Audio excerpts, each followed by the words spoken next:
Okay, bodies. We're going to try to make our bodies with coils so that they're hollow and so that you learn a new technique, okay? This is not the way I would normally teach coils, but for sculpture, it's a little easier, so it's a good place to start. If your coils aren't perfect, if you're not putting them together exactly right, it's very forgiving with sculpture. Start with that hot dog shape, stand up, it helps to stand up. And you're gonna roll by pushing your hands forward and back and pulling your hands apart. So you already saw this. I'm not gonna go into this. If you wanna review it, go watch the other video.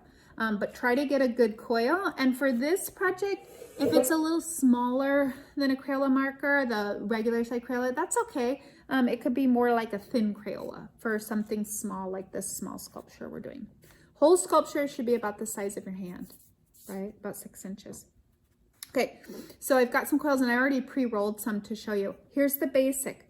Start with the size and shape that you want the part that sits on the table to be. So if I'm making a bust of a person from here up, I have a pretty big, wide area that's going to come up and then have a head sitting on it, right? So whatever the size and shape of the part that sits on the table is, you're going to determine that right now with your coil, your first coil. So you can kind of just smush it together, lay it out, and then here's the basic concept of coils that you need to understand. If you put a coil directly, let me bring you in closer. If you put a coil directly on top of the one below it, you will, and I'm going to do a couple, you'll see what shape you create. So I'm just putting one on top of the other. Can you keep going around and around and around? Yeah, for sculpture, I'm okay with that. If I miss a piece here, it doesn't quite connect, I can just fill in a little bit. So if I just keep putting them straight on top, look at what shape I get. Okay, it's like just going straight up, straight up. But that's not what we want always. So you can either build straight on top, or you can build where your next coil, the next one you put on, goes more on the outside edge of the one below it. So I'll do a couple of those so you can see. I'm actually putting this on, not directly on top of the one below it, but instead I'm putting it on the outside edge, right? So I hope that you'll see the difference, and in real life you will when you try it. And what happens is, if I build it on the outside edge, you can see this shape is starting to go out. So look at the difference between the one where I built straight up and the one where I built going out, right? There's a difference there. Now the third option would be to go in. So if I have coils and then I start to, I'll start bigger. If I have coils and I start to put the next one on the inside edge, so I'm making the hole smaller. Think of it that way. I'm making this hole smaller and smaller and smaller, then my shape starts to go in. So those are the three kind of ways. See if I can get you a shot of them here. Going in, going out, or going straight up and down for the most part, right? I did that really fast.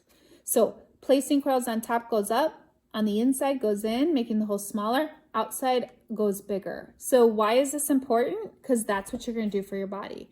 So for example, I started making the shoulders for my head, right? And I'm missing the neck. What did I do? I started with the size that I wanted it to be, the shape I want it to be, and then I started to put coils in.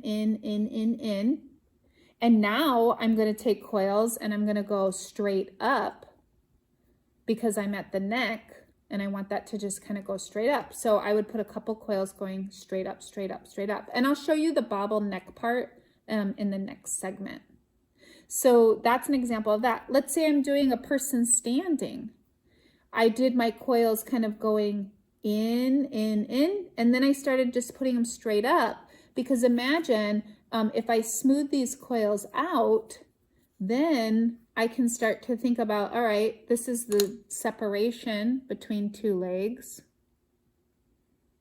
And I can manipulate the clay to look more like it's two legs put together. I could add clay to create what would look like shoes, right? You're just doing the basic shape, just the basic shape. So I just want to really think about, this would be like a shoe or something like that. So I just really want to think about creating the basic shape by building those coils either in, out, or up. And here's an example of putting coils going out and then in. This might be a great shape for a panda body, an elephant body, you know, things like that. Again, I started with the size I wanted to be on the bottom, and then I worked from there. Now, the part I need to show you real quick is smoothing. So once you have it built, or sometimes when you do halfway and then smooth it and then do the other half, when we smooth, we want to pull down or up. If you just kind of try to go this way, it doesn't really work. So I'm going to go up or down on all my coils, and I'm trying to connect them. We are not going to be slipping and scoring with this clay, so it's really important that you connect everything really well by hand. And if your fingers don't feel like they're doing the job, can you use a tool?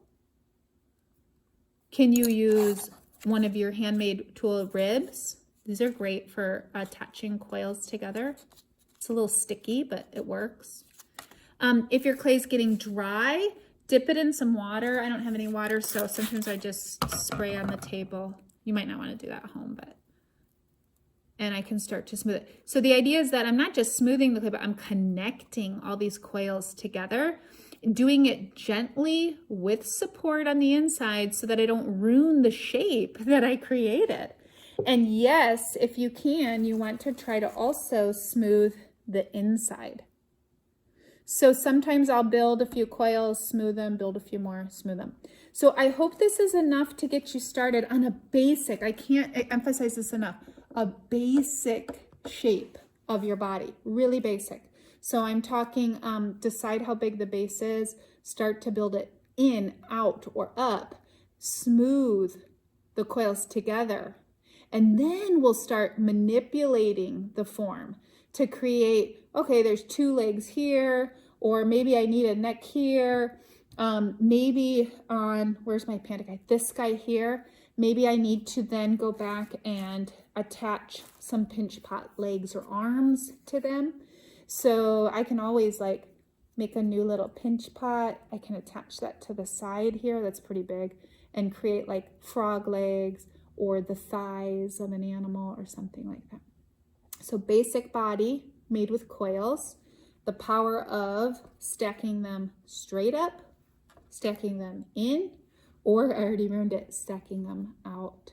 Okay, good luck, ask questions, ask for help.